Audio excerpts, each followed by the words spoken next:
What a wonderful day.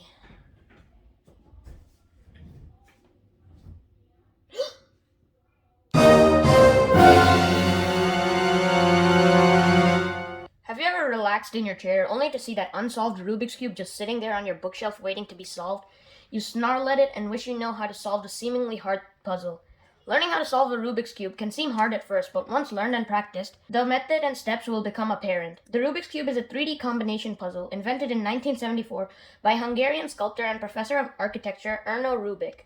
There are many types of Rubik's Cubes, such as 2x2s, 3x3s, and 4x4s, but I will be focusing on how to solve a 3x3 Rubik's Cube using the beginner's method. This method is for beginners who know cube notation and the parts of a cube, but don't know how to solve the 3x3 puzzle yet. In this method, I will be showing you how to solve the Rubik's Cube in 5 steps, solving the white cross, the first layer, the second layer, the top face, and finally the full cube. The first step to solve a 3x3 Rubik's Cube is to solve the white cross. First, hold the face of the cube with the yellow centerpiece facing upwards. Locate all of the edge pieces on the cube with the white sticker. Once you identify one, try to use logical thinking to get the white sticker next to the yellow center. After you have one white sticker in place, you do not need to move it to get the other white stickers in place. Once all white edge pieces are in their proper positions, it should look like there's a daisy on the top of your cube. Next, for each white edge piece, match the non-white sticker to the centerpiece of the same color. The non-white sticker on this edge piece is red, so I'd have to turn the top layer until the red sticker matches the red centerpiece. Then, I would have to turn the face with the matching center 2 times. Then I would have to repeat the process for the rest of the white edge pieces. Once you are done, it should look like there's a white cross on the bottom of your cube. The next step is to solve the bottom layer. But first, you must learn the right and left triggers. The right trigger is R, U, R prime, and the left trigger is L prime, U prime, L. Now flip your cube so that the white cross is at the bottom. Then locate a corner piece with the white sticker in the top layer. Rotate the top layer of the cube so that the color of the sticker beside the white sticker diagonally matches the color of one of the centerpieces. So the color of the sticker beside the white sticker is blue, so I would have to rotate the top layer until the blue sticker matches diagonally with the centerpiece that is also blue. Now I would have to take a look at whether the sticker is to the right or to the left of the blue centerpiece. Since it's to the right, I would have to perform the right trigger. If it was to the left, I would have to perform the left trigger. Do the same for the rest of the white stickers on the top layer. Occasionally, you might have a white sticker that is in the top face instead of the top layer. In that case, position the white sticker over a sticker in the bottom layer that is not white. Then I would have to see whether it's to the right or to the left of the centerpiece. Since it's to the right, I would have to perform the right trigger twice. If it was to the left, I would have to perform the left trigger twice. If you have a white sticker in the bottom layer instead of the top, you would have to position the face of the sticker beside it towards you and then check whether it's to the right or to the left side of the centerpiece. Since in this case it's to the right, I would have to perform the right trigger.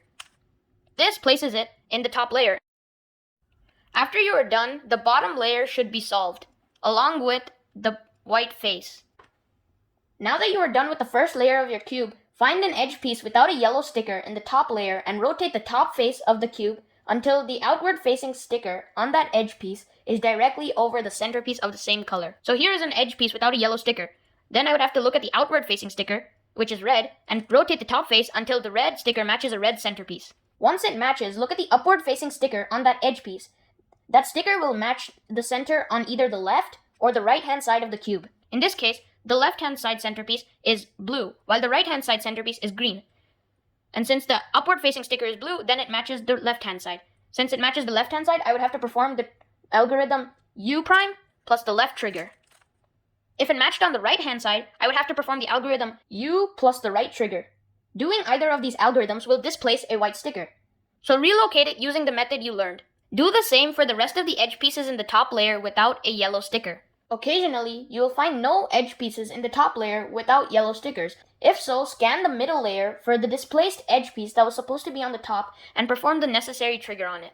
Once you have done the same for the rest of the edge pieces in the top layer without yellow stickers, your cube should look something like this. The goal of this next step is to create a yellow cross on the top face of your cube. If your top face has no yellow edge pieces, perform the algorithm F, U, R, U prime, R prime, F prime. If your top face has 2 yellow edge pieces such that they form a line with a yellow centerpiece, position the cube such that the 3 yellow stickers form a vertical line and perform the algorithm F, U, R, U prime, R prime, F prime. If the top face of your cube has two yellow edge pieces such that they form an L, rotate the top face of your cube until the edge pieces are at the 12 and 9 positions of a clock. Now perform the algorithm F, U, R, U prime, R prime, F prime. Once you are done, your cube should have a yellow cross on the top face. To solve the full yellow face, see how many corners of the top face of your cube have yellow stickers. If you have 0 to 2, hold the cube so a yellow sticker is in the upper right-hand corner of a face in your left hand and perform the algorithm R, U, R prime, U, R, U2, R prime. If you have one corner with yellow on top, it will look like there is a fish on the top face of your cube. Rotate that face until the fish's mouth is pointing to the bottom left of the top layer and perform the algorithm R, U, R prime, U, R, U2, R prime. Now, the top face of your cube should be solved. On to the last step, to solve the full cube. Scan the top layer of your cube and see if you can find any faces of the cube with corner pieces that have matching colors. If you don't find any, perform this algorithm. L prime, U, R, U prime, L, U, R prime, R, U, R prime, U, R, U2, R. After you perform that algorithm, you should find a face with two matching corner pieces in the top layer.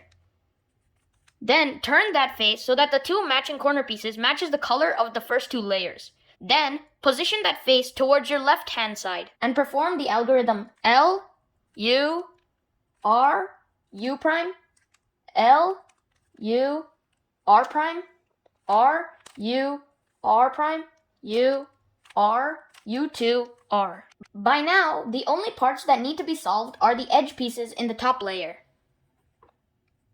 If one face's edge piece is already correctly positioned, start by turning that face away from you. Next, check the order in which the other edge pieces need to be replaced in. So this edge piece really wants to be there, this edge piece wants to be here, and this edge piece wants to be here. And this is in a clockwise fashion. If your edge pieces need to be replaced in a clockwise order, perform the algorithm F2, U, R prime, L, F2, L prime, R prime, U, F2. If they need to be replaced in a counterclockwise order, perform the algorithm F2, U prime, R prime, L, F2, L prime, R, U prime, F2. If all four edge pieces are misplaced, perform the counterclockwise algorithm once, position the sides with the solved corners away from you, and perform it a second time. By now, your Rubik's Cube should be fully solved. Congratulations, you have solved the Rubik's Cube. Remember, to see significant improvements in your solving times, you must practice frequently. I recommend keeping aside at least 30 minutes a day to memorize the algorithms and improve making the moves. Using this method should be able to reduce your solving times to as little as 90 seconds or even just under a minute.